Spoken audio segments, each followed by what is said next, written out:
Yo, what's good, y'all? Welcome back to another episode of Introspective Thoughts. So here's the thing. By the time you're watching this, unless you watch this the day that it came out, it's my 27th birthday. Woo! Yeah! Yeah, ignore me. Y'all know I'm foolish, but I didn't record nothing new content for this week. But what I did decide to do is go reach into the vault back there. Y'all can't see it, but it's back over yonder.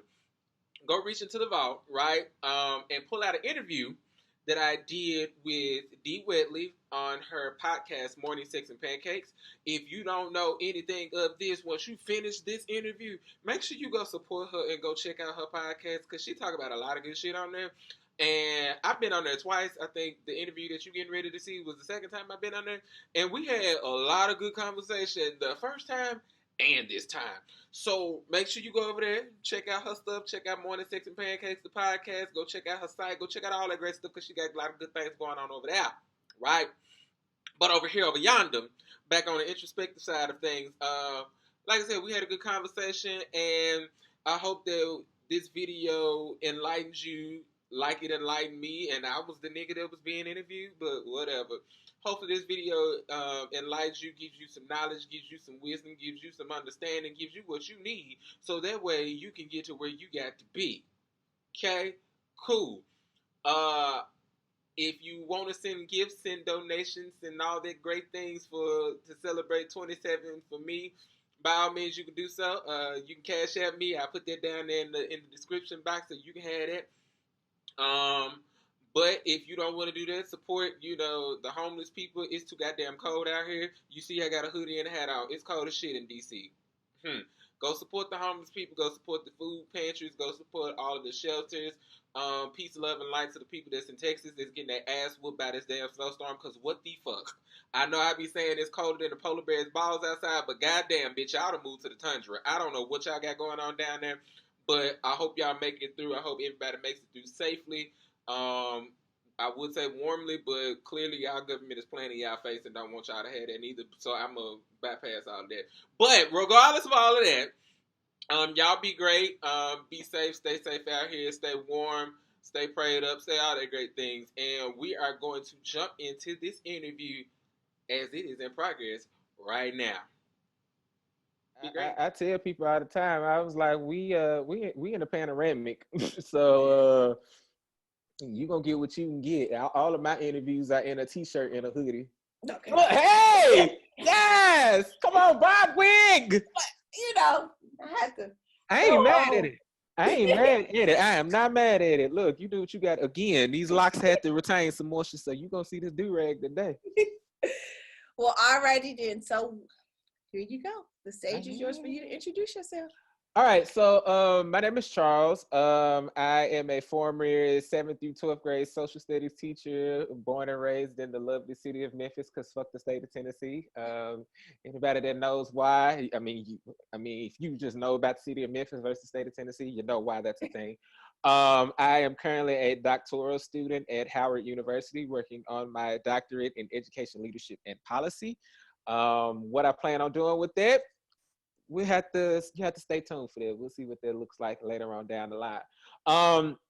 Let me see what else. I am also the host of Introspective Thoughts, a podcast that talks about any and everything to give Black people their space and their time to speak on things that they care about, that they want to talk about. Under the guise of we are not a monolith, the whole reason why we're here today for this conversation.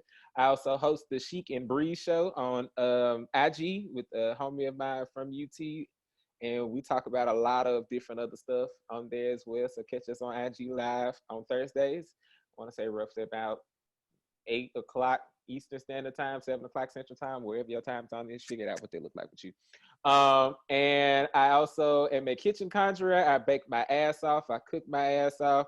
I pull tarot cards for people. So if you need a reading, hit my line, hit my DMs, hit all that good stuff on Twitter, and we can make some shake. And I think that's about it. I ain't got nothing else. I think that hit everything. I don't know. So for those of you that may remember or may not, this is Charles' second appearance on Morning Sex and Pancakes. Yeah, I'm back. I'm back. Hey, I'm back. You can catch his original clip on our June series, the Pride series for By the letter B, Black Boy Joy. Man, that was a conversation that day. I still remember that. Oof. Man, what a conversation that was. Wow. I think I preached a real good sermon that day. Let's see what I got today on this Sunday afternoon for the people today. I didn't even realize it was a Sunday. So as y'all know, my recordings are pre-recorded and we just have to do what we got to do. We in a pandemic. Y'all'll be all right. So on today, as we all know, that October has been National Insert Whatever You Want Day. However, October is a very special month for the LGBTQIA plus community because on October 11th is nationally recognized as National Coming Out Day, or as a professor that I had at Widener, Letting People In Day, because you have already been who you are. You just letting people in to know your story. In Day. I've never thought about that. I know. When he told me that, I was like, man. Okay, I like that. Oh, okay.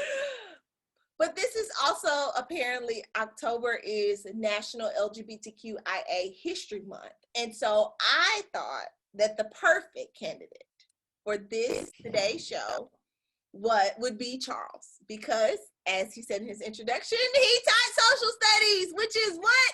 History. It's history, government, economics, your history, my history, your mama's history, your daddy history.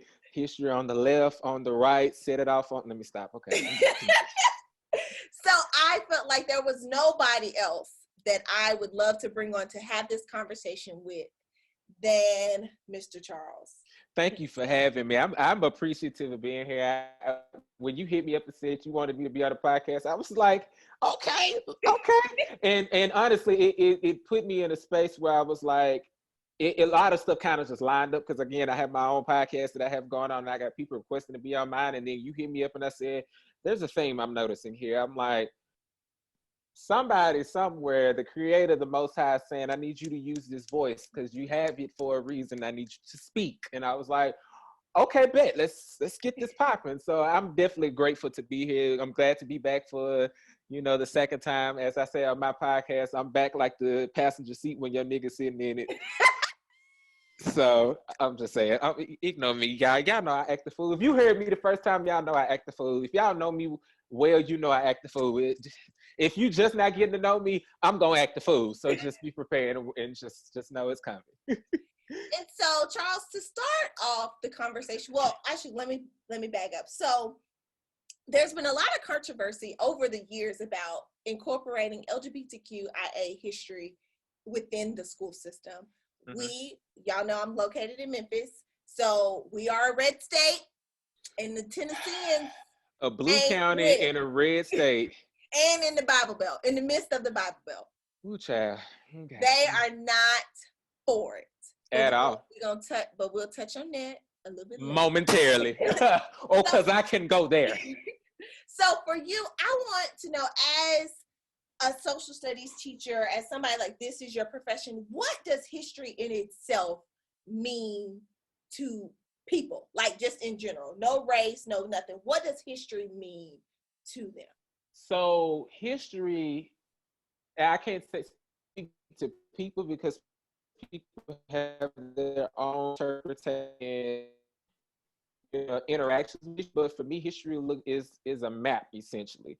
When I look at history, I look at history as a guide to where we were to get us to where we're going. There's a saying that said that I can't even remember who quoted it, but if you don't study history, you're doomed to repeat it because there's nothing new that's under the sun. And I mean, you can look at so many different civilizations. You can start with the ancient Kemites. Y'all know them as Egyptians. But a lot of the stuff and technology that they had, we still use today. Or people think, oh, we're just now discovering it. No, girl, we've been had that. We can look at the Moors who were in Northern Africa and they moved into the Iberian Peninsula, now known as Spain and France. They had the idea of a plumbing system and they were able to, get water from lower portions of in valleys up to, you know, mountains, or even vice versa, from mountains down to valleys. And if we're really gonna keep it $1.50, if it wasn't for the Moors, Europe would cease to exist. Nobody, like, none of this would be here right now if it wasn't for the Moors, but more on that later. But as far as history is concerned, at least for me, history gives us the guide to look at, you know, what we have done or what we have accomplished as a people.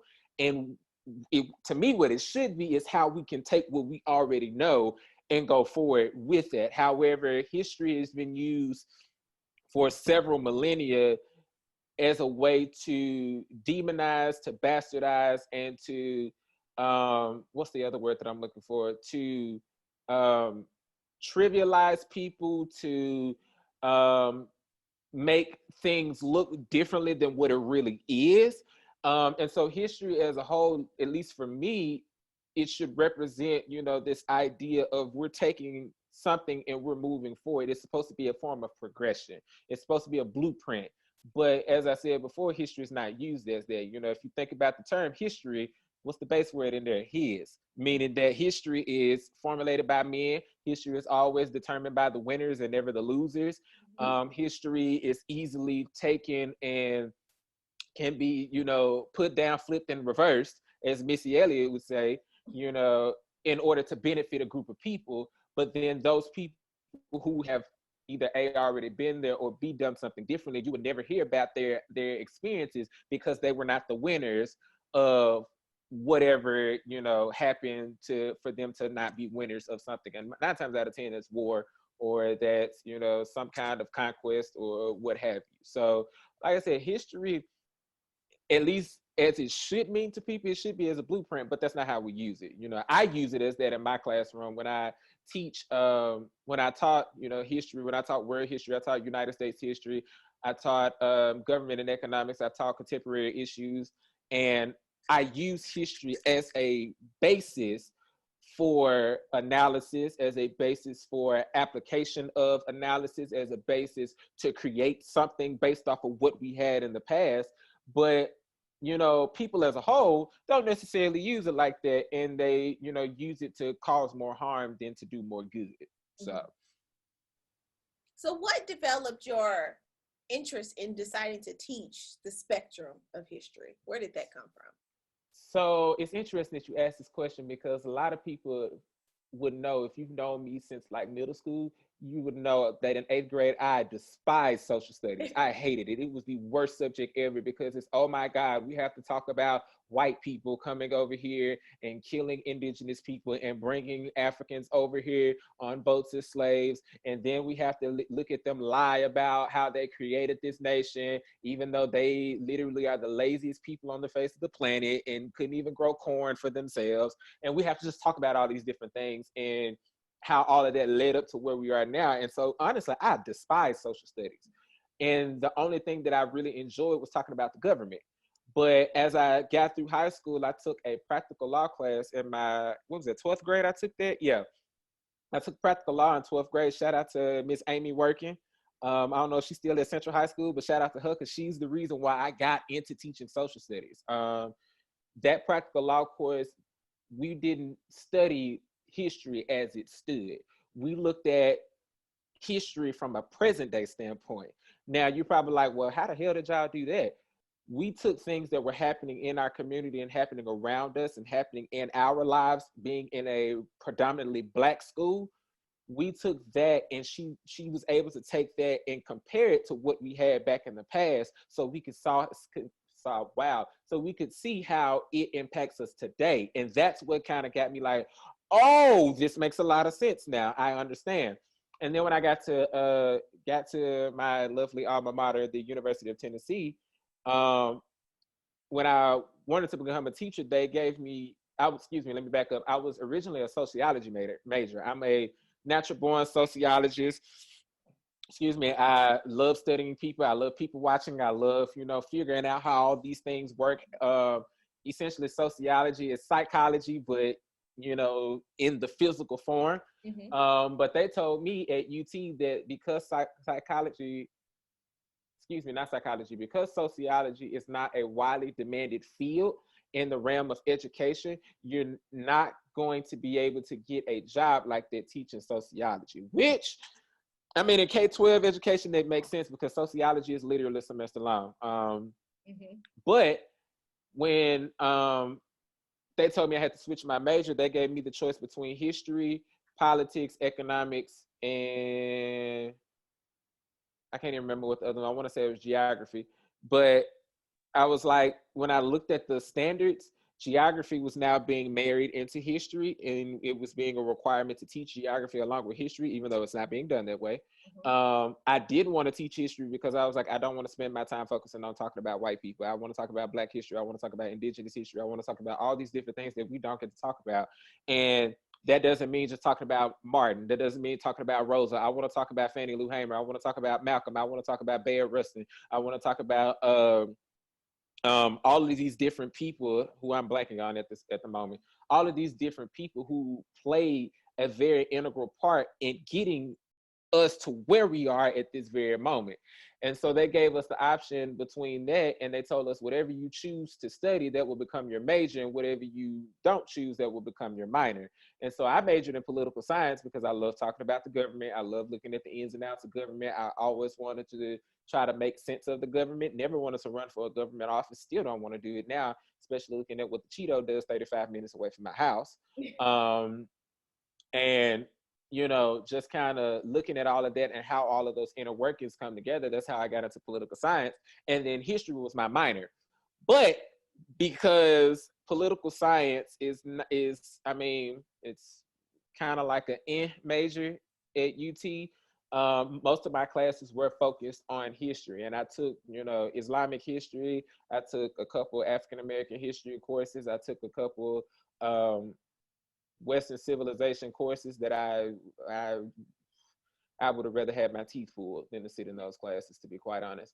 But that as a whole is what got me into, you know, teaching history and teaching social studies. And then once I started focusing on the age and demographic of what I wanted to teach, I've only taught in urban schools, whether they be public or charter. And because I knew my audience and knew the type of kids that I would have been teaching, I knew that I would have to approach teaching history from an entirely different standpoint, which again, shout out to Ms. Working, because the way that she taught her social studies class is the exact same way that I would teach my social studies class. It's taking, you know, using history as a point of reference, but taking what's impacting us now and looking back at history and seeing how that stuff connects to today. And since then, I mean, I've become a huge historian. I'm not the person that sits down and I have several thousand books on, you know, history, because I just don't have the attention span for that. You know, I read historical things every day. In a sense, I pick up books and read a lot of nonfiction when I feel like it. But, you know, my focus was mostly on African American and Indigenous history. And because I was learning a lot more than what I was taught, that's what made me dive into it further. And so out of that, you born a Black historian that's teaching Black kids what it really is and what's up. So we all know, especially being Black, and I feel like it's always been, you know, thought of like, oh, we need to teach more Black history. But I feel like within the last couple of years, it's really been like, Black and brown kids need to see Black and brown people in the damn textbooks. And so how, with you saying that you only teach, you know, urban schools, whether it be charter or public, what does that mean for Black and brown students to see their history, or to even have that in a discussion for a history class? So I have to go off of several different things, actually. I'd have to go off of their experience, my experience, and then what I've learned. And so I want to start with what I've learned. So in my master's program, we had to do a problem-based research where we had to go look at different, it's kind of like a literature review. For those that have master's degrees or doctorate degrees, you know what I'm talking about. For those that don't, it's essentially going and looking at different pieces of evidence and putting them together. And so in that problem-based research, I focused on, what did I focus on? I'm trying to think of exactly what I said. I focused on how to teach African American students social studies, and I focused on imagery. I focused on culturally relevant teaching, and I focused on something else. I can't think of the third thing. But in that, I looked at Dr. Jawanza Kunjufu. If you've never heard of him, he is a phenomenal I can't even tell you what his position is, but he's a phenomenal educator and a phenomenal researcher when it comes to Black studies, especially with Black kids and learning about how the way that they learn, the way discipline style should be, all those different things. And he has a video on YouTube that is in alignment with one of the books he wrote called The Conspiracy to Destroy Black Boys. And when you go and watch that video and you look at it and you just think about, you don't even, regardless if you're a boy, girl, whatever, a parent, you know, you got siblings, cousins, whatever. If you just listen to what he's saying, you're like, oh, that definitely was a thing for me growing up, or that definitely is what my experience was. And granted, you have to understand, like, when the stuff that he was talking about, because some of the things that he said will come off as homophobic today. But you have to take in the context of when that video was recorded. I think it was recorded in like the late 80s, early 90s. And there was still such a stigma on, you know, Black LGBT, and how that was still just kind of like pushed down and like, you know, thrown by the wayside. And we were in the midst of the AIDS epidemic as well. Exactly. So, you know, I'm a firm believer of listen to the message and not the messenger, and learn to take the meat and spit out the bones. And as somebody who is, you know, vehemently against homophobia or homonegativity in general, you know, it took me a minute to be like, some of this is problematic, but I was like, remember the framework, remember the context. This was the 80s, this was the 90s. It is what it is. But in that, he was talking about, you know, how the way that the United States education system is built does not benefit our kids, whether you are female, male, straight, you know, gay, however you identify, it does not benefit Black kids, period. It's based off a Eurocentric model, and it's based off a model of where it's trying to funnel kids into the university system, even though we all know that everybody is not geared towards college. And this is coming from somebody who's working on a 3rd degree and who's been teaching for 4 years. College ain't for everybody. You know, some kids do need to go off and do trades because they're great with their hands. Some folks need to go off and do the arts because they have such an abstract thinking. But when it comes to, you know, taking that and teaching history to my kids, you know, I had to keep all of that in mind while I was teaching my kids, and make sure I was showing them the correct imagery, showing them what it really was, and making sure that my kids had an understanding that, yes, this is what this looks like, but there's an entire different ball game to this. And there was another author that I read and that was in this problem-based research that talked about teaching history from a multicultural perspective. And in that idea of teaching from a multicultural perspective, he said, imagine it like a bicycle wheel. And then, you know how on a bicycle wheel, you have the different spokes that connects the outside to the center. He said history should be taught as, or let's say United States history should be the center, but multicultural education is the spokes on the wheel. So we're not just focusing on white history. We're looking at indigenous history. We're looking at Black history. We're looking at, you know, Latinx history. We're looking at LGBT history. We're looking at women's history, because all of that comes together is what makes United States history. It's not just white people came over here and colonized and killed off the natives and enslaved the Africans, and then we had a war, and then Jim Crow happened, and then the Civil Rights Movement happened, and then so on and so on and so forth. But what their idea was is if you take and approach history from that standpoint, it includes everybody. It doesn't other people. It doesn't give white people this idea of exceptionalism, like, oh, we're just great and all of you suck. But it puts everybody's history, it gives everybody's history due justice and due diligence, and gives everybody enough space and time to have their history talked about. So that's as far as the learning piece. As far as my kids are concerned, when I tell you my 8th grade class lived for the drama every single day, because I would come in there and say, man, I can't wait to piss y'all off today about what we're getting ready to talk about. And they'd be like, oh God, what we getting ready to talk about? And so there was one class where we were talking about Pocahontas. Yes. And I didn't teach them the Disney version. I was like, that's cute. What you see on Disney, I said, that's cute. Nah, but that's not the real thing.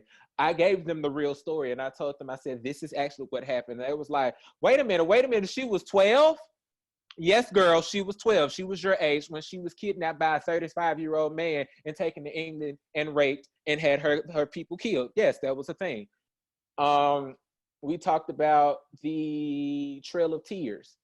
And that in itself blew up a whole conversation where my kids were able to take the ICE raids that were going on at the time. Mind you, this was like 2018. They were able to take the ICE raids and connect them back to the Trail of Tears and say, this is what it looks like when people are being taken away from their houses and moved to other places, and say that you can't live here because we need this land or because we're trying to build this. And that was like, the same thing happened to the indigenous people as well. And I'm like, yes, all of this is coming together. And then the other portion that got them is when we talked about the KKK in my class. And this is like the second to last thing that we talked about in there. And they were like, oh, what is this, that, and the third. I asked them, I said, what do y'all know about the KKK? What do y'all know about this? And they was like, yeah, we just know that they're white people in sheets and they're trying to go scare people. I said, great starting point.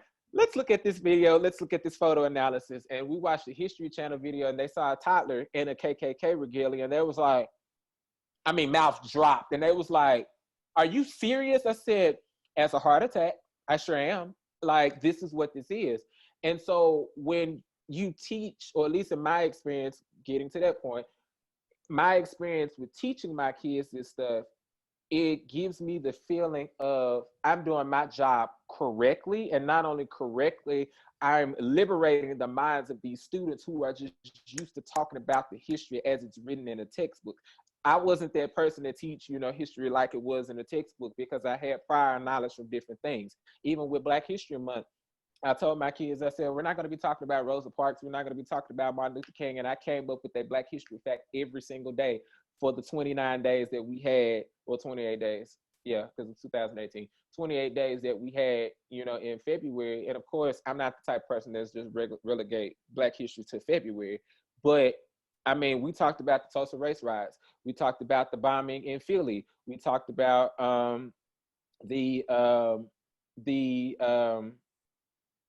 massacre that took place in Memphis. We talked about how the KKK had a rally in Memphis like 5 years prior. We talked about how Mississippi had just took slavery off their books in 2013. We talked about a lot of these different things, and my kids was just like, oh my God, I didn't realize how deep this stuff went. And so when we talk about teaching kids and like why it's important for them to get the real, not only are you setting them up with the knowledge and the know-how that their history goes outside of slavery and outside of, detrimental circumstances, and you teach them that the Moors was running shit before this happened, or you teach them and you talk about how slavery is still going on in the Congo right now, where you got people, mining for the lithium to go in the batteries and your iPhones and your iPhones, your Galaxies, your Androids, all of that is still happening. We talked about blood diamonds and how Black people got their hands cut off, because of King Leopold of Belgium, and how all of that came together. And they're like, all of this, just knowing all of this outside of what we've originally been taught, you can tell it did a number of justice for them. And I can't even tell you how many kids in the last 4 years of me teaching have come and told me that they would pursue a career in law, in teaching, in social studies, in something because of what I taught them. Because I didn't approach it from that white person standpoint. They would enjoy. Like one of my, seniors just told me she's going to Jackson State to go study law because of the way that what she learned in my government class. I had one student now that's still in Nashville. She told me that she wanted to study law. She wanted to study history because of my social studies class. Because she's like, it doesn't make sense that all of this stuff is still going on and that they don't tell you the whole thing. And I said, this is why I'm telling you, because you have to realize that none of this stuff stopped. It's still going right now on October 18th, 2020. This stuff is literally happening right now. And people, and the way that we teach history, and white people have a very asinine way of trying to get people to be like, oh, that was just a long time ago. Slavery was a long time ago. Jim Crow was a long time ago. No, baby, some of us are one generation removed from Jim Crow. Yep. literally one generation removed from Jim Crow. Some of us are 2 generations removed from slavery. It wasn't that long ago, but you want to tell us to remember 9/11. You want to tell us, remember the terrorist attacks, remember all this, that, and the third. Why do we have to remember that? But you tell us, now forget y'all history, it don't matter that much. That exceptionalism is what gives white people this idea that, oh, we're better than you, and y'all stuff ain't shit. But if we just rewind the clock just a little bit further back, past 1492, again, as I said at the beginning of this, if it wasn't for Black folk or wasn't for folks that you consider Black, those that are melanated, guess what? Europe would literally cease to exist. And I mean literally cease to exist. It would not be a thing right now had it not been for folk that look like me and you. And that's just what that is. And so to kind of put a nice bow on all of this and wrap this up, as far as teaching is concerned, I honestly think it's important for kids to know the full span of history, regardless of if it's, Black history, whether it's white history, whether it's Asian history, whether it's Latinx history, whether it's women's history, whether it's gay history, because we all have intersectional qualities that we either A, are very well aware of, or B, that we don't know about. And even beyond that, the story that somebody else may have gone through, you may be able to relate to it, and that in itself would be enough for you to fight for somebody else, or at least to go harder for the stuff that you believe in. Mm-hmm. And, having that and making sure that my kids knew that from Jump Street every single day, they come in and ask me, what about this? Or what is this? Or like this? I mean, I never gave homework, in all of my 4 years, I literally never gave homework. My kids would be going home and researching stuff and trying to figure stuff out. They'd be going watching the news, be like, Mr. Clark, can we talk about this real quick? We sure can. I mean, we take 10 minutes to talk about it. That 10 minutes turned into the whole class period. Put that away. We'll come back to that in a second. We'll talk about this. And giving them that space to talk about it boosted their confidence. Not only did it boost their confidence, they were actually more willing to come to class. The same kids that you normally would skip my class would be in the cafeteria trying to get their work done because they were interested in the material. They would be going home and studying for their quizzes. They would they would hate when, like, my seniors, as much as they hated coming to school, they made sure they was in my class because they was like, no, he finna get ready to talk about something good today. I can't miss this because I don't know what he getting ready to talk about, but I just know that I'm not trying to miss it. And it ain't because we got a quiz on Friday, but it's because they were actually genuinely interested in the stuff. And so it's important that we talk about this stuff, and it's important that we tell them for real what it really was, because if you are a Black person and you out here sugarcoat, the history and what the stuff really was, you just as bad as the white folk to me. I don't care how you feel about it. You just as bad, because you know just as well as I know, just as well as any other Black person, even though all our skin folk ain't our kinfolk, you know just as well that this stuff ain't always been peaches and cream, and it ain't always been roses and daisies. And the only time that it has been is because we made it happen. Mm-hmm. And so we have to take that initiative and take that step to make it happen, because we know these white folk ain't gonna do it. We know this. That's a given at this point. Mm-hmm. So now I just want to thank you for talking about that, because there's a lot of I even feel embarrassed to say this, a lot of Black history that I didn't know, like the massacre in Tulsa. Just found that out this year. Juneteenth. I have a line sister where she was like, no, my family doesn't celebrate 4th of July. She's like, we celebrate Juneteenth. Also, she's also, is she? I forgot, but she's her family is a direct descendant from Africa. So, the ties is, I think I want to say she's Nigerian. I feel really bad that I can't remember. I mean.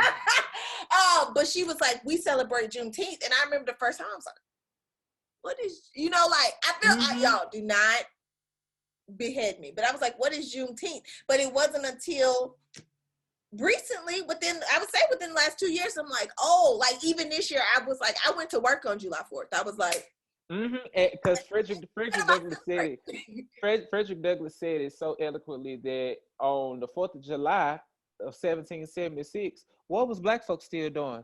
Your ass was still out there picking their damn cotton out their field while they was shooting out fireworks and saying, "Oh, we've got our independence from Britain." But what did Black folk get out of that? Exactly. Don't worry, I'll wait. Exactly. So, I told my family this year, I said, next year we going all out for Juneteenth, baby. We finna have a whole celebration. But to push us forward, the topic that I am so excited. I'm so excited for you to drop these gems. LGBTQ history. what is your stance? I'm gonna ask you a two-part question. Mm-hmm. Do you feel like it is important for the education system, whether public, private, charter, whatever, homeschool, whatever, should incorporate LGBTQ history within the school system? So this is a yes and no question. Okay. And before y'all start lighting your torches and getting your pitchforks, I need you to thoroughly listen to what I'm getting ready to say. It's a yes or no question. I say no because that then creates this othering of people. Okay. What do I mean by othering? When we talk about Black history, when do we normally talk about Black history? In February. In February. Whereas we talk about white history the other 339 odd so days of the year, of the calendar year, right? Mm-hmm. In creating Black History Month, which I give respect to, I think it was Frederick Douglass who came up with that. I could be wrong. Again, historian, and I don't pay attention to everything. I just pick up bits and pieces. But, you know, with the creation of Black History Month, yes, I'm grateful that we have it because that's a sole focus on us. But that put us in a whole different area over here and said, this is just your month. Even though the other 11 months out of the year, we still gonna treat you like you shit and like you ain't nothing, right? And so to me, that's where the no piece comes in, because now you're separating LGBT kids from the mainstream and saying that, you know, your history is only important when we feel like talking about it. Just like Black history, your history is only important when we feel like talking about it. Just like Hispanic Heritage Month, your history is only important when we feel like talking about it. Not because all of this is what, you know, put this country together. Because if it wasn't for, you know, if it wasn't for a lot of Latinos and stuff like that, y'all wouldn't be able to go get these beer or tacos like y'all be dipping in this cup like that. If it wasn't for Black folks, I mean, I don't even know where you want me to start. This country wouldn't even be here. If it wasn't for the indigenous people, again, the pilgrims that came over here, you wouldn't have survived that first winter, because from what I heard, a lot of y'all niggas died out. But had it not been for, you know, Tisquantum, also known as Squanto, had it not been for him and, you know, his tribe, y'all would have died quickly. Quickly, you would have died. But but when we talk about this history, at least in my opinion, I don't think that we should just, you know, just now insert it in there. Now, the yes piece comes in that it does need to be taught because, as I said earlier, about these intersectional qualities, LGBT history is United States history. Black history is United States history. Latinx history is United States history, because as a lot of people always say, oh, United States is just a melting pot of all these different cultures and things. And I'm like, no, it's not, girl. It's actually a salad bowl. Because you got your lettuce, your croutons, your tomatoes, your onions, and then you put the nice little dressing on it. That is a salad bowl. That is what the United States is. It is not a melting pot. It is not a fondue. It is not a chocolate that you stick a s'more in it. That's not what we're doing here. And so when it does come to teaching LGBT history, I do think it does need to be taught, but it needs to also be taught in the lens of, you know, that person, or it should all be inclusive, kind of going back to what I was saying about the multicultural education, you know, because when we talk about LGBT history, Black folk like to do this as well. We like to talk about Black history and talk about the civil rights movement. We don't want to talk about the Black gay man who's the whole reason why it happened. Bayard Rustin. Nobody want to talk about that. You know, we don't want to talk about, you know, that the whole white people is good for this one, especially white gays. They are great for this one. We don't want to talk about how it was Marsha P. Johnson. Hear me again when I say her name. Go do some research if you don't know her. Marsha P. Johnson is the reason why Pride Month is a thing now. And it wasn't because she was trying to defend everybody else. She just got sick and tired of police coming into Greenwich Village and trying to show their goddamn ass with her. She was sick of that shit. And it's pieces of that we just, oh, we not gonna talk about that, but don't realize that sets the foundation for a lot of stuff that we have at this very moment. Don't nobody want to talk about James Baldwin. And we talk about, oh, the literature and stuff that he produced, but nobody wants to talk about the hell and high water that man had to experience because of not only white people, but other Black people because let's keep it $1.50. We don't want to talk about that and, you know, how all of that plays into where we are right now. And if we can even go back to the Bible, you know, if you have your Bibles, turn with me to the book of Leviticus, the 18th chapter and the 22nd verse, since this is Sunday and I came with a word. It says in that Bible that man shall not sleep with another man as he does with a woman, because that is detestable. But if you go do some research, the Bible doesn't necessarily demonize and say homosexuality is a problem. What they actually did do is take the word pedophilia and replace it with homosexuality. That's what the Bible was going against, was people having sex with children, not men having sex with other men. But people don't want to take that kind of stuff into context and realize that it's that kind of stuff like that that gets us to where we are right now, where you have homonegativity is such a rampant thing, you know, all across the United States, you know, especially us, you know, being in Memphis and growing up in the Bible Belt. You know, LGBT history as a whole, we know that wouldn't even be respected because of the religious background, and we don't see how all of that ties in to the culture and how it ties into history and how it ties into the way that we speak to each other in general, you know.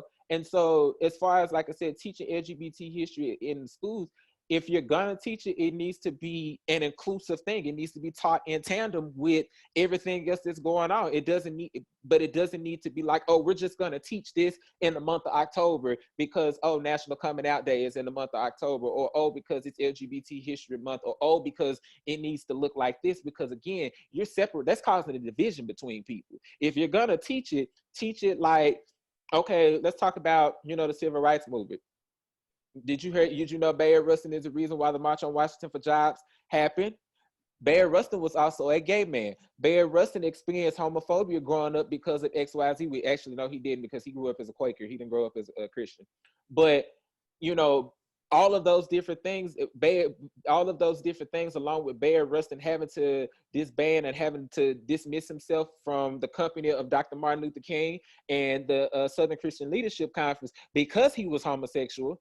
It was already bad enough that he was dating a white man. I mean, of course, you know, white folk weren't going for that. But then the fact that he was also gay on top of that, and who was it? Adam Clayton Powell said that he was going to go out and spread a rumor. Adam Clayton Powell, mind y'all, was a black man, said that he was going to go out and spread a rumor that Bayard Rustin and Dr. King were having relations with each other just to break apart the civil rights movement. So if we're going to teach it, we have to teach this in tandem and show, like, if it wasn't for this, we wouldn't have this, but we also have to look at the implications of this and how it's causing problems as well. And so if you're going to teach it, it's a yes or no, but if we're going to teach it, it has to be done correctly. What that correctly looks like, of course, is going to be a toss-up for people, but it has to, at the bare minimum, have a justice approach, it has to have an equity approach, and it has to have an inclusivity approach. If it doesn't have that, then you can keep it. At this point, I'd rather not even have Black History Month, because it's not inclusive of, our history is not inclusive entirely into United States history, even though literally that is the reason why we're all here. Our ancestors are the reason why, you know, we have a president of the United States, or that we have a constitution, or that that's more so the Iroquois. The Iroquois is the reason why we have a constitution in the United States. More on that later. But all of these different things, if you're going to teach it, you got to teach it right. Like, if not, keep it. Like, I'd rather just go look on the internet and Google stuff like I've been doing. I like the sense of you saying othering, because I never would have thought of that. I never would have thought othering, but in a sense, it's almost like, if you think about it, if I can think about it, it just so happened that the Black History chapters always landed in February. Okay. Always, the curriculum, we always learned, and then it was like, that was it. And that was it. And then, but then you only started talking about Martin, Rosa, you know, just the civil rights. Like, that's it. Like, but see, even take what you just said, though. Think of the people that you just named. We talk about Rosa. We talk about Martin. We talk about, who else did we talk about? Sojourner. We talk about Langston Hughes. Renaissance. But think about all of those people. They weren't radical like that, were they? We don't talk about Fannie Lou Hamer, who was out there like, if y'all don't get this shit together with education. We don't talk about Malcolm X like that, who was been about it. they don't want to talk about the Black Panther Party because that would literally, that it would show them show everybody how the United States literally didn't have their shit together. Because little known fact, if y'all didn't know that, you do know your babies get free breakfast in the morning, right? Because of the Black Panther Party. If it wasn't for the Black Panther Party. I literally just learned that in 2019, and I'm embarrassed to say it, but I learned it from the documentary on Netflix. But look, let me hit you a little bit more. One of y'all favorite artists was one of the people who's also one of the people that was making that happen. Who was that? A lovely woman named Shaka Khan. Yeah, she was part of that free breakfast thing happening. But they don't want to talk about that. They don't want to talk about Stokely Carmichael. They don't want to talk about, to St. Louisville and how he literally got slavery and got white folk out of Haiti. Nobody want to talk about all of that. They don't want to talk about that because they know for a fact it's going to A, radicalize people, and it's going to B, destroy the fabric or the idea of this American exceptionalism or this white exceptionalism that ain't really real, And so, like I said, that in tandem with this idea of othering, when you try to separate, all that does is create more division. That's literally what religion does. That's literally what economics does. Politics does that. Like anything that you can find yourself arguing with somebody else over, you probably want to step back and be like, is this something that's created to unite or divide? And the answer is going to probably almost always be divide. And it's just what it is, And I know a lot of people say, well, religion isn't used to divide people. So we just gonna pretend like the Crusades didn't happen? We're gonna pretend like mission trips didn't happen? We're gonna pretend like manifest destiny wasn't a thing where white people said it was that God-given right to go and explore the lands and go kill off the people that was on the indigenous people that was on the land. So we just gonna pretend like none of that happened. And this ain't just Christians. I ain't gonna get to everybody else because we ain't got time for that. But it ain't just Christians. We need to understand that a lot of this stuff it's not used to unify people, and even beyond the wars and stuff. Think about how people use the Bible to demonize homosexuality. Think about how the Bible was used to justify slavery. Yes, it was. People like to hop, skip, jump over that. People like to use religion as a form of, I'm trying to help you and get to salvation, but that's not helping. All that's doing is making people run away from it. And so, like I said, if you're gonna teach this history, you have to make sure you include everything. It has to be inclusive. If not, it's gonna other and separate people, and we don't got time for that. We just don't. Mm-hmm. I think like one of the things and I want your feedback is, I feel like, and I kind of briefly said this in a part that wasn't recorded, I feel like history highlights representation. And I feel like for Black and brown kids, it's so important. It's so important to know that we built everything, not just the peanut butter, the lights that we stop at, that we get a ticket because we decided, I think I can make it from yellow to forward turn. We invented that. Yeah. And so I feel like I remember personally, my mom had a friend that was gay. They're still best friends. And I just used to be so intrigued with her. I never said anything, but I was just like, man, that she's intriguing. Never knew what it was. And I remember, and I think I don't know if I talked about this in prior episodes, I knew I had an attraction to women, but I just thought it was just like this, I don't know, this faint idea. But then I realized as I got older and when I let people in, I didn't see nobody that looked like me. And I was in the same boat as well. I'll be honest with you, it took for me up until, I want to say within the last 5 years, literally since I graduated from UT, within the last 5 years, for me to see somebody that looked like me, that was Black, bisexual, and masculine presenting. Never saw it anywhere in Memphis, never saw it in any of the textbooks, never saw it in any of the things that I've researched. And mind you, again, historian, political science major, educator, education minor, working on a doctorate in urban leadership and education. Never saw it a day in my life. And then the one time I did saw it, I think I saw it on Twitter, if I'm not mistaken, where I saw that there was a Black man who came out as bisexual. I mean, like, strapping young Black man. I mean, like, Morris Chestnut type thing for all you old school folks, for you Denzel Washington people or whatever. All I'm gonna say is the man was fine as hell. He just was. But to be able to see that, and I think he was like the CEO of UPS, and I was like, or if he wasn't the CEO, he was like in a chief level of UPS. And I was like, nigga, what was this shit? Like, I, as somebody who was consistently, you know, questioning whether or not I was supposed to, you know, be any type of homosexual, you know, regardless of where you lie on the Kinsey scale, you know, that was a huge struggle for me because I didn't have, you know, openly out people in my family. And as of right now, it's only me and my cousin that I know of, you know, that fit the description, that fit the bill, you know. And even like I still tell a lot of my homies today, like, I don't have gay friends. Like, I just don't, you know. All of my friends are straight, you know, or at least all of my male friends, all of them are straight. And so I never had that, you know, representation up until recently when I was able to see it from other people. And then now I'm getting to the point where I'm starting to see a lot more queer, non-binary, gender non-conforming, trans people that I've made connections with through social media. And it's like, it makes me feel a lot more, not even just safer, but more comfortable being in my own skin. And that's also is what's necessary for Black kids. Because even when you talk about Black history, regardless of if, you know, of, at least for my 8th graders, regardless of if the history that I was teaching was good or bad, it was great for them to see themselves represented in so many different ways and so many different ideas. Because when we were talking about,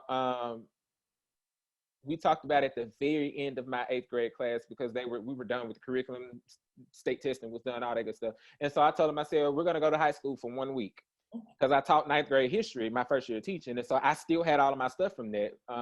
And so we looked at the Scramble for Africa. I had a whole thing. It was a whole unit that I had planned, and we did it in a week. And we got to talking about all of the different tribes, all of the different languages. We talked about Mansa Musa. We talked about Shaka Zulu. We talked about Menelik II, who was able to keep Ethiopia from being taken over by Russia and France, and how he literally pit them against each other, and they didn't even realize until they was killing each other. You know, we talked about the Moors and how, you know, anything that begins with al, like algebra, astrolabe, all those different things, soap, all that different stuff was created by Black folks. And when they were able to see that, they was like, what? And then when I showed them how you brought up the stoplight and stuff like that, and you brought up the peanut butter, I showed them the whole list of Black inventors, where the reason why you can go shit in the toilet is because of a Black man. The reason why you can go sit in the tub and wash your ass is because of a Black man. The reason why you have, you know, the idea of, it's not even just the peanut butter. Benjamin Banneker is the reason why the manufacturing industry, he was the one that taught Henry Ford how to make this shit a thing. Had it not been for that, we wouldn't have these cars, these nice cars and whips that you want to, you know, drive around and bust a corner on. If it wasn't for that, and for them to be able to see that representation, they would have hated my history class. And it's the whole reason why I despise social studies, because there was not that representation. But, you know, like you said, because I didn't have that representation, and this is kind of goes to the yes piece of why LGBT history should be taught, you know, there could be a child that's in my future social studies class that may be identifying as gender nonconforming, or they may identify as trans, and they would know until I taught Marsha P. Johnson, and they're like, oh, so there is somebody in history that looks like me. Yes. You get what I'm saying? And that can be something. I think that's the part that is lacking. It's like you hear about all these princes and this, and they don't look like us. So you can be like, oh, like I told you before, like, oh, I can be gay and still go to med school? Absolutely. Oh, I can be gay and be district attorney? Absolutely. You sure can. Absolutely. You sure can. Oh, I can be gay and run for Senate? And I think that piece is not represented. And so I think, like, you know, that is, I think, the importance. And that's why I feel like history is supposed to be about representation, to inspire these young minds that I can be this. I can be this. And so I think, like, for me, it's important that my kids know I was in a relationship when I was in high school. Now, I wasn't publicly being like, hey, I'm in a relationship with a woman when I was, but when they would ask or whatever, I would let them know, because I want them to know, like, yes, I can love a woman, but I can hold down 2 master's degrees at the same time. Like, I don't have to be, I guess, I don't know what people think gay people do, like flipping burgers, or what you feel like I'm doing. Right. To know you could be something This is whoever you love is a small percentage of you. It is not all that you are supposed to be. And that what you just said something very poignant, how there's this idea that you don't know what gay people just be doing, they just be out here doing whatever. But that goes back into not only the representation piece that you just spoke of, but that also goes back into this idea of othering, because we've separated and said that because you are not part of the norm, you don't belong with this, and so you're relegated to this over here, so you have to stay over there in that corner. And even when you just said, how you were, letting your students know like that, like, I didn't get comfortable enough to start letting people know, what my, sexual preference was. I don't know if that's correct terminology or PC terminology, but whatever. We're not going to stop there. Roll with it today. Right. Y'all know what I'm saying. We're just going to roll with it. But until I did, it was my last year as an RA, my senior year at UT, and I did a bulletin board that said to check your privilege. And, mind you, the bulletin board is about as large as this wall behind me. I know y'all can't see it. I know the listeners can't hear it, but there's a giant wall behind me. And it was, what I did is I took some statements, like some, I guess you can call them statements, but they would be considered, like you gay, straight, black, white, mixed, whatever. Poor, high socioeconomic class, low socioeconomic class, all those different things. And I think I did like 15 different categories. And what I had my residents do is I cut out arrows and put push pins up there. And I told them, I said, take an arrow and you put your push pin to what identifies you. And so by the end of this month, you should be able to look at this entire bulletin board. And I think before the end of the first week, you were able to see how the entire floor, or the people who came through in this building, how y'all were different from each other and how that should be celebrated and not othered and put people off to the side. Now, what I didn't think about was when I put up this bulletin board, I unintentionally let my residents in, and I'm glad you said that, because now I'm definitely going to be using that from this point forward, because I despise the term coming out. Like, I utterly despise that term, because it's like, why do I gotta share this information with you when you could just simply mind your black ass business? You see how that works? See how that maths and how that comes with those numbers? You get 2 and 2 and they get 4. You see how that works? But what I was doing is that because I was putting up the bulletin board, I stapled my stuff up there, whereas everybody else is putting push pins. Now, the only person that's gonna staple something up there is the person that created the bulletin board. And so one of my residents, former residents, he asked one of my coworkers, he was like, pause, wait a minute, something right here don't add up. Some of these got pins on it, but one of these arrows got a staple in here. One of these things is not like the other. And so he went and asked her, she was like, did he mean to put this up there like that or whatever? She said, that's a conversation you need to have with him. And when she came and told me about it, I was like, okay, well, guess we finna have this conversation. Let's get it popping. I'm down with it. And so I ended up texting him, and I was like, hey, she told me that you want to talk to me about some of what's good. What's up? And I had the way that I had the relationship with my residents, I told them the same way I had it with my students. I told them, I said, I'm not your mama. I'm not your daddy. I'm not anybody kin to you. But what I am is your big brother when you need it. I'm your mentor. I'm a resource. Whatever you need from me, let me know. And if I can't make it happen, I'm going to find somebody that can make it happen and get you what you need. So we already had this bonded, established relationship. This is a young black man coming straight out of high school. I'd have been at UT and dealt with all this racist bullshit for 4 years at that point, and so we had already built that bond and whatever. And then on top of that, he was one of 3,000 black students on campus out of 27,000 students. So kind of got to stick together in some way, shape, form, fashion, but that's beyond the point. And so he came and talked to me, and he was like, yo, what's up with this? And I told him, I said, what you think? Tell me. And he was like, are you gay? I said, nope. He was like, but wait, that don't make sense. I said, what did that say? It said LGBT, right? He was like, yeah. I said, so there's 4 different things in there, right? You said, yeah. I was like, he was like, well, you can't be the L. I was like, I mean, technically I could be a lesbian. I do like women, but I'm not a woman. So, and I only said that just to be funny at that point in time. And I was like, and I've already told you I'm not gay. And and transgender, a lot of power and respect to those who are. I had enough trauma, just growing up and trying to figure out what homosexuality was and what that looked like.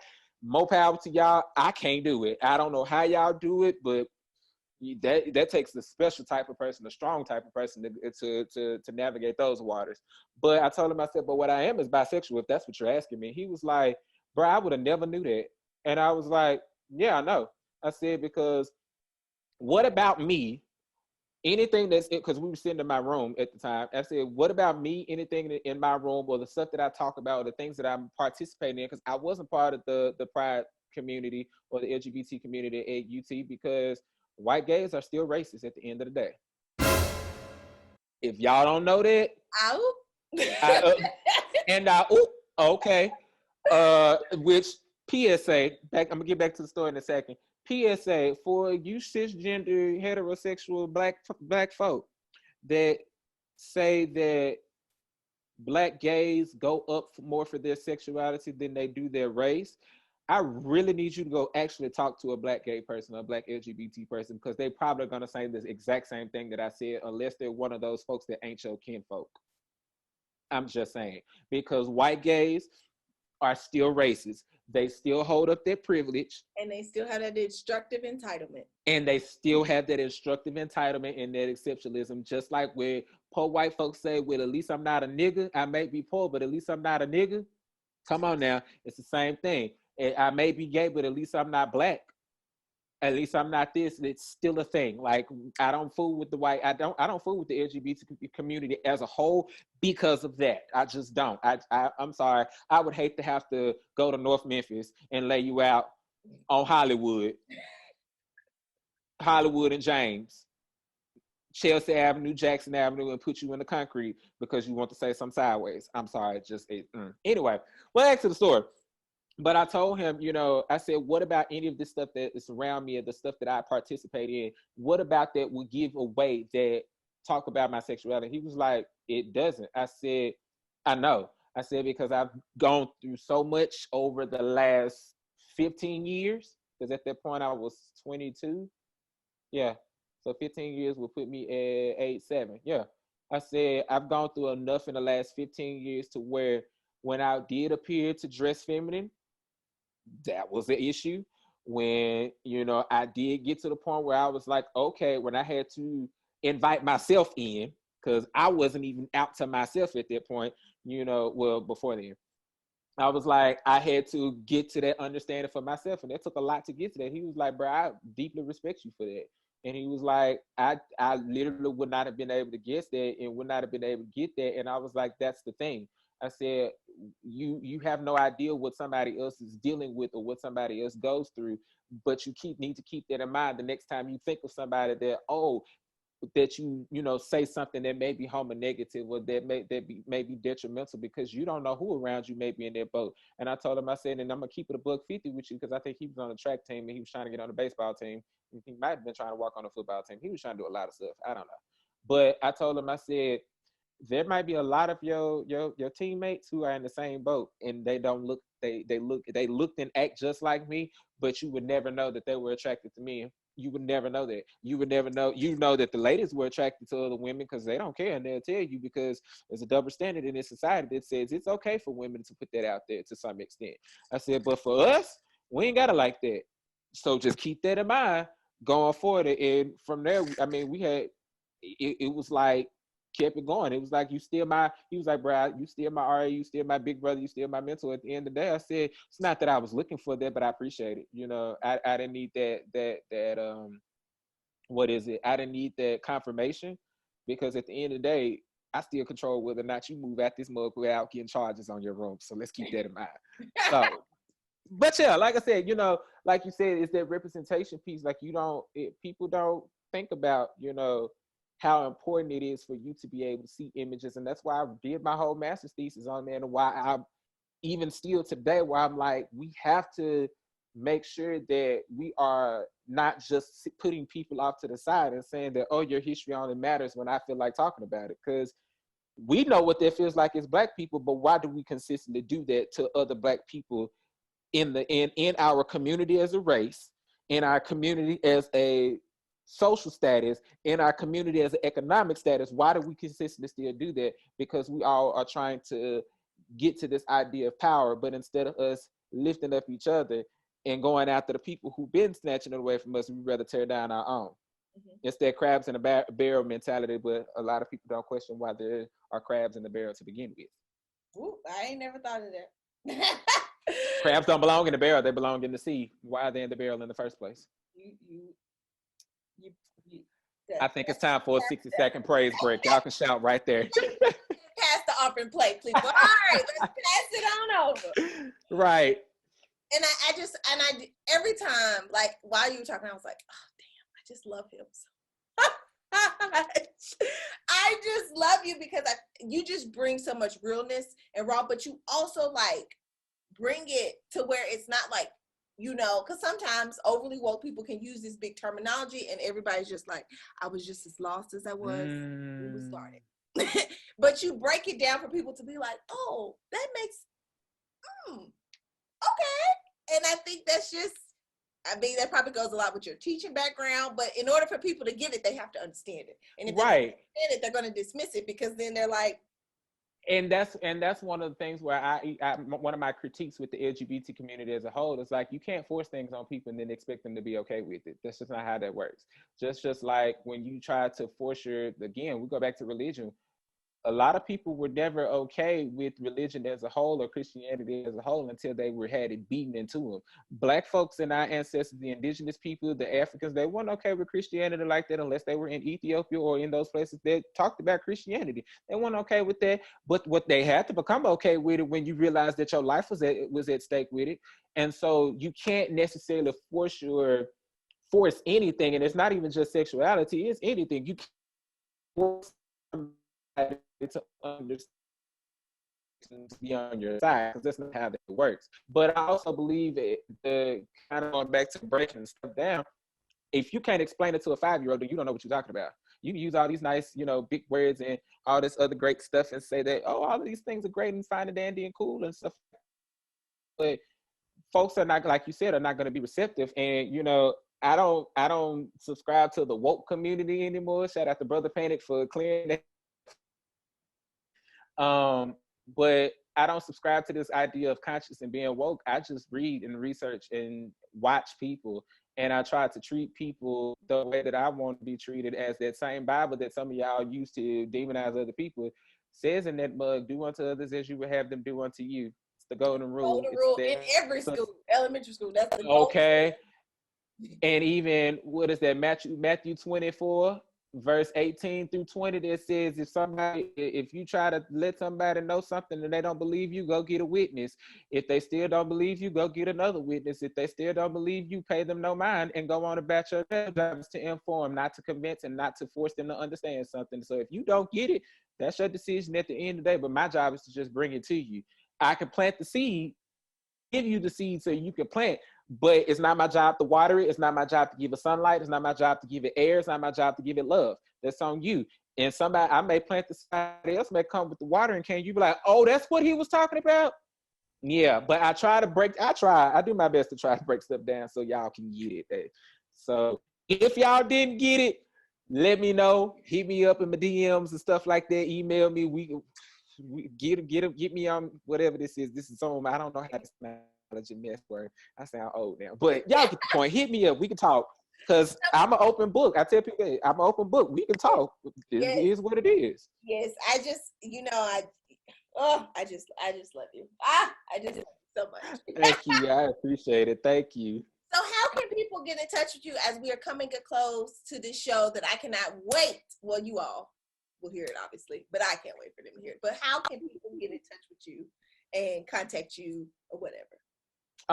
Several methods. Well, first and foremost, you can follow me on Twitter. I talk about a lot of different things. It don't be stuff like this. Most anything to do with social stuff, I retweet it just to be like, not that I agree with it, but I'm like, hey, let me live this on your timeline real quick to throw you off a little bit. But you can follow me on Twitter at the Chosen 2_1. So that's the CHOSEN 2_ONE. The Chosen One on Twitter. The little name that goes before your little handle says it's a panoramic. because somebody tried to say pandemic and they say panoramic. So that's me. On Instagram, my handle is The Kitchen Conjurer. Again, like I said, I host the Chic and Bree show, and we put that out there every Thursday around 8 p.m. Eastern Standard Time. So you can catch me on there as well, DM me on there as well. I answer to both of them. If you want a more formal approach, you can email me at charlesmclark2555@gmail.com. So charlesmclark55@gmail.com. And you can also catch my virtual, visual, whatever it's called, podcast on YouTube, Introspective Thoughts. I got 2 interviews that's getting ready to drop very soon on there. It's kind of similar like this, but I'm doing less of the talking and they're doing more of the talking, but it's a lot of great conversation that comes up. So yeah, many and multiple ways you can hit me up. And if you can't find me, hit this lovely queen up and she'll point you in my direction, because she got my number, she got my Twitter, she got my email. Just ask her, she'll give it to you. Yes. Well, thank you so much for being our first Thank you. guest. Hey. Good morning, Sex and Pancakes. I hope that you all enjoyed this episode, and I can't wait for y'all. I can't wait for y'all to get this message, get this sermon. I need some collections in my plate, so come on, pay them tithes and offers. You paid your tithes and offering this morning. I'll take a love offering to build them fund. Some for the children's ministry. I don't know. I'll take something. So, but thank you for having me on here. I greatly appreciate it.